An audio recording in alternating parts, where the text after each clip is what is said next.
عبداللہ بن مسلم کا واقعہ ہے، امام بخاری کے ٹیچر، شرابی تھے، شراب چھوٹتی ہی نہیں تھی، ٹھیک ہے، شراب کے نشے میں دھت تھے۔ ایک دن امام الشابی آئے جو کہ اس دور کے بہت بڑے محدث تھے، گدھے پہ سوار تھے وہ، کیونکہ رسول اللہ کی سنت ہے، گدھے پہ رسول اللہ نے سفر کیا ہوا۔ انہوں نے بڑا مذاق اڑایا، عبداللہ بن مسلم نے شراب کے نشے میں دھت بے شرمی سے ان کے سامنے گئے، کہتے ہیں بھئی کون ہو تم لوگ، تمہارے ارد گرد جمع ہو رہے ہیں، کدھر سے آئے ہو؟ امام الشابی نے کہا جی میں محدث ہوں۔ انہوں نے کہا جی محدث کیا ہوتا ہے؟ امام الشابی نے کہا محدث ہوتا ہے جو حدیث سناتا ہے۔ تو انہوں نے بے شرمی سے کہا اچھا مجھے بھی سنا، دیکھتے ہیں مجھ پہ کتنی اثر کرتی ہے۔ شراب کے نشے میں دھت تھے تو انہوں نے حدیث سنائی کہ نبی اکرم صلی اللہ علیہ وسلم نے کہا جب تو شرم نہ کر تو جو چاہے کر۔ آپ دیکھیں کہ کتنے ذہین تھے کہ وہی موقع تھا، وہ بے شرمی سے آیا تھا نا۔ اللہ کے نبی نے کہا ٹھیک ہے، یہ اس طرح ہے جیسے ایک باپ بیٹے کو نہیں کہتا جا پھر جو کرنا کر۔ تو دیکھیں وہ حدیث ایسا ان کے اوپر گری پہاڑ بن کے، انہوں نے کہا کہ میں اسی وقت بس توبہ کی، ارادہ کیا کہ اللہ میں اتنا بے شرم ہو گیا ہوں۔ اور ماشاءاللہ آپ دیکھیں وہ عبداللہ بن مسلم امام بخاری کے استاد، ٹھیک ہے، حدیث کے حوالے سے اپنے آپ کو کریکٹ کیا۔ فضیل بن ایاد، ابن ایاد، آپ ان کے کبھی کوٹ سرچ کریں، فضیل ابن ایاد، FUDAYL ابن IBN ایاد IYAD، گوگل پہ اتنے خوبصورت کوٹس ہیں ان کے، یہ اسلاف میں سے ہیں، 11ویں صدی 12ویں صدی میں سے ہیں غالباً۔ ان کی سٹوری آپ کے سامنے ہے، ٹھیک ہے۔ ان کی سٹوری کیا ہے؟ یہ بہت بڑے ڈاکو تھے اور اتنے خطرناک ڈاکو تھے کہ پتہ نہیں بندے بھی شاید مارے ہوں گے انہوں نے۔ ان سے سارے ڈرتے تھے حجاز کے علاقے میں، وہیں عرب علاقے میں۔ تو ایک دن انہوں نے کیا دیکھا جی کہ لوگ ان کے بارے میں نا باتیں کر رہے ہیں، یہ ہوٹل میں کھانا کھا رہے تھے کہ دیکھو آج رات سفر نہ کرو، فضیل اور اس کا قافلہ اٹیک کر دے گا تم پہ، سب کچھ لے جائے گا۔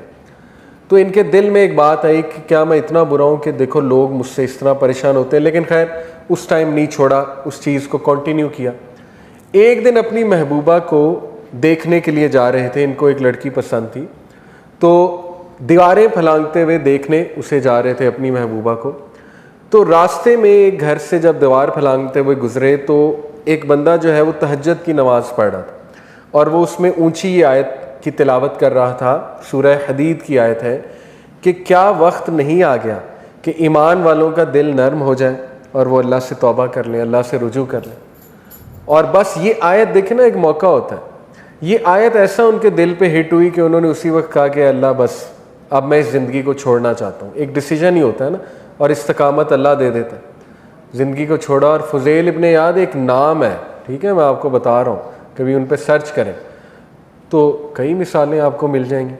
ایک صحابی تھے، دیکھیں وہ شراب کے عادی تھے، وہ بہت مزاقیہ تھے، اللہ کے نبی کو بہت ہنساتے تھے، تو ہر بار حد پنشمنٹ ملتی تھی انہیں، کوڑے پڑتے تھے، شراب کی جو سزا ہے بار بار آتے تھے۔ تو ایک بار جو ہے کوڑے پڑے تھے تو غالباً حضرت عمر نے یا کسی صحابی نے کہہ دیا لعنت اللہ علیہ، اللہ کی لعنت اس پہ، ٹھیک ہی نہیں ہوتا ہے۔ تو اللہ کے نبی صلی اللہ علیہ وسلم نے کہا ایسا نہ کہو، یہ شخص اللہ رسول سے محبت کرتا ہے۔ تو it is very much possible کہ ایک بندہ اللہ رسول سے محبت کرتا ہے لیکن گناہوں میں انوالوڈ، ٹھیک ہے، نہیں چھوٹ رہا اس سے، ایک گناہ ہے۔ اور یہ حدیث سے بھی ثابت ہے کچھ گناہ اللہ ٹرائی کرتا ہے انسان کو، وہ اس سے نہیں چھوٹ رہے ہوتے، لیکن اللہ چاہتا ہے کہ بندہ ایفرٹ زیادہ کرے، بندہ اس سے تعلق زیادہ قائم کرے، ٹھیک ہے۔ اگر وہ نہیں چھوٹ رہا ہے اس کا مطلب اس کی ایفرٹ یا اللہ سے دعا کم ہے یا اللہ سے تعلق اس کا کم ہے، ٹھیک ہے، تو اس کو وہ تعلق بڑھانے کی ضرورت ہے، اسی لیے اللہ اسے بار بار واپس لاتا ہے۔ تو یہ میں نے آپ کو بتایا کہ چیزیں اس کے لیے ڈیفیکلٹ بن جاتی ہیں، جو گناہوں کی وجہ سے چیزیں ڈیفیکلٹ ہو جاتی ہیں۔ Number 5، the sinner will find darkness in the heart which he will feel just as he feels the darkness of night۔ یہ ہے ڈی موٹیویشن اور ہوپ لیسنس، یہی تو شیطان چاہتا ہے۔ دیکھیں جب اللہ کے نبی نے فرمایا جب انسان گناہ کرتا ہے تو اس کے دل پہ ایک کالا دھبا لگ جاتا ہے، اگر وہ توبہ نہیں کرتا تو وہ کالا دھبا پھیلتا جاتا ہے یہاں تک کہ اس کا پورا دل کالا ہو جاتا ہے۔ جب دل کالا ہو جاتا ہے پھر نیکی نیکی نہیں لگتی، برائی برائی نہیں لگتی، پھر انسان جو مرضی کرتا ہے، ٹھیک ہے۔ اس لیے وہ حدیث یاد رکھیں، پریکٹیکل سلوشن۔ اللہ کے نبی صلی اللہ علیہ وسلم نے فرمایا follow an evil deed by a good deed, برے عمل کو فوراً سے اچھے عمل سے ریپلیس کر دو، اس سے پہلے وہ دھبا بڑھ جائے۔ تو نو میٹر انسان کسی بھی گناہ میں ہے، فوراً وضو کرے، 2 رکعت پڑھے، کم از کم اپنے آپ کو پش کرے، استغفار کر لے، اللہ سے بات کر لے، ٹھیک ہے، لیکن گیو اپ نہ کرے۔ گیو اپ کر دیا تو وہ بڑھتا جائے گا، پھر انسان گیا، پھر اس کو نہیں سمجھ آئی۔ تو اس ڈارکنیس کو روکنے کے لیے لائٹ کی ضرورت ہے، اور وہ لائٹ ہے گناہوں کو چھوڑنا، نہیں تو یہ لائٹ بڑھتی، یہ ڈارکنیس بڑھتی جائے گی۔ اور یہی تو ایک برا اثر ہے گناہوں کا کہ انسان نا پھر ڈارک فیل کرتا ہے اپنے دل میں، اس کو برے بھی خیالات آتے ہیں، اس کو ڈی موٹیویشن ہوتی ہے وغیرہ وغیرہ۔ جیسے کہ یہ انہوں نے بہت اچھی جو ہے وہ مثال دی ہے کہ جس انسان کے دل میں ڈارکنیس آ جاتی ہے اس کا ویژن چلا جاتا ہے۔ اللہ نے ایسے تو نہیں کہا نا سمن بکمن عمیون کہ یہ اندھے ہیں، بہرے ہیں، گونگے ہیں، ویژن چلا گیا، سماعت کی پاور چلی گئی، ٹھیک ہے، دیکھنے کی پاور چلی گئی۔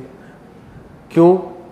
کیونکہ سینس کا جو کلاؤڈ ہے، جو ڈارک کلاؤڈ ہے، غمام جسے کہتے ہیں، سینس کا ڈارک کلاؤڈ، وہ ایسا اس پہ چھا گیا، حاوی ہو گیا کہ اس نے اچھائی کو دیکھنا ہی چھوڑ دیا۔ تو ایک یہ اس کا ویژن بلاک ہو جاتا ہے، دوسرا یہ کہ اس کی کنفیوژن انکریز ہو جاتی ہے، اللہ معاف کرے۔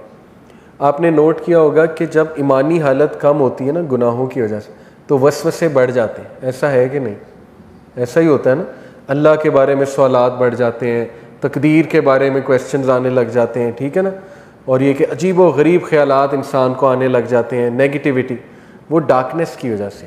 اسی لیے یہ تو میں نے خود نوٹ کیا ہے کہ جب علم کو بڑھایا، اللہ کی طرف رجوع کیا، تو وہ آنسر خود ہی سالو ہو گئے، کسی سے پوچھنے بھی نہیں پڑے، کیونکہ ان دا فرسٹ پلیس وہ کویسچنز اوریجنل تھے ہی نہیں، وہ صرف ڈارکنیس کی وجہ سے ایک وسوسہ تھا، اور وہ وسوسہ حل ہو گیا الحمدللہ، جبکہ انسان جو ہے وہ ظاہر ہے توبہ کرتا ہے۔ اور پھر ڈارکنیس انہوں نے ابن قیم نے کہا چہرے پہ بھی آ جاتی ہے، اللہ معاف کرے، چہرہ مرجھا جانا، ٹھیک ہے، یہ باقی لکس تو اللہ نے بنائی ہیں، ہم لکس کی طرف نہیں جا رہے، لیکن ظاہر ہے کہ آپ نے نوٹ کیا ہوگا کہ گناہوں کی خاص جو ہے نا وہ ڈارکنیس اللہ معاف کرے چہرے پہ آ جاتی ہے، تو وہ بھی انہوں نے مینشن کی۔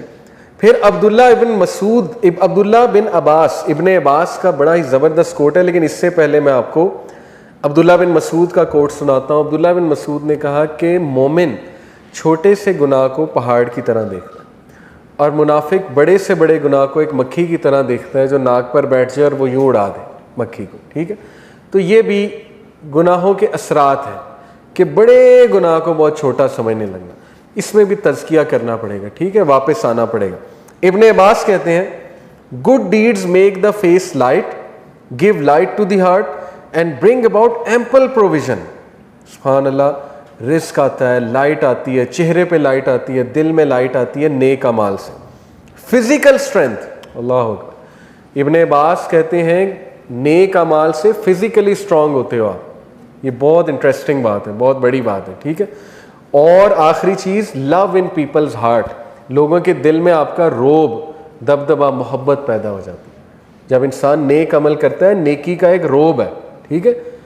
ایسے ہی مشرکین اللہ کے نبی سے گھبراتے نہیں تھے، وہ واقعہ آپ نے سنا ہے نا، ایک مشرک اللہ کے نبی جب ایک غزوہ سے واپس آ رہے تھے یا کسی ایکسپیڈیشن سے واپس آ رہے تھے، ایک مشرک نے جب وہ ریسٹ کر رہے تھے یہاں گردن پہ تلوار رکھی تھی، اللہ کے نبی اکیلے تھے، تو اس نے کہا کہ کون بچائے گا تجھے میرے سے؟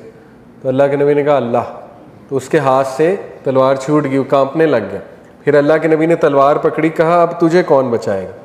تو وہ تھر تھر کانپنے لگ گیا۔ تو یہ روب ہے ایک نیکی کا، ٹھیک ہے۔ تو یہی وہ بات کر رہے ہیں کہ لوگوں کے دل میں ایک روب اور محبت، آپ کی محبت اللہ پیدا کر دے گا لوگوں کے دل میں۔ اختلافات ختم کرنا، وہ کئی لوگ دیکھیں، میں نے ایک عالم کو یہ آنسر دیتے سنا ہے، ان سے کسی نے پوچھا، ہمارے ٹیچر ہیں، ان سے کسی نے پوچھا کہ بیوی کے ساتھ نہیں بنتی، بیوی میری بات نہیں مانتی، ٹھیک ہے، بہت کامن مسئلہ ہے۔ تو انہوں نے سمپلی آنسر یہ دیا کہ آپ نیکی کے کام کریں، نیک بن جائیں، اللہ اس کے دل میں آپ کی محبت پیدا کر دے گا، آپ کا روب پیدا کر دے، بہت سمپل آنسر ہے، ٹھیک ہے۔ باقی بھی چیزیں کر سکتے ہیں، کاؤنسلنگ وغیرہ، لیکن یہ کہ یہ ایک بہت پریکٹیکل چیز ہے۔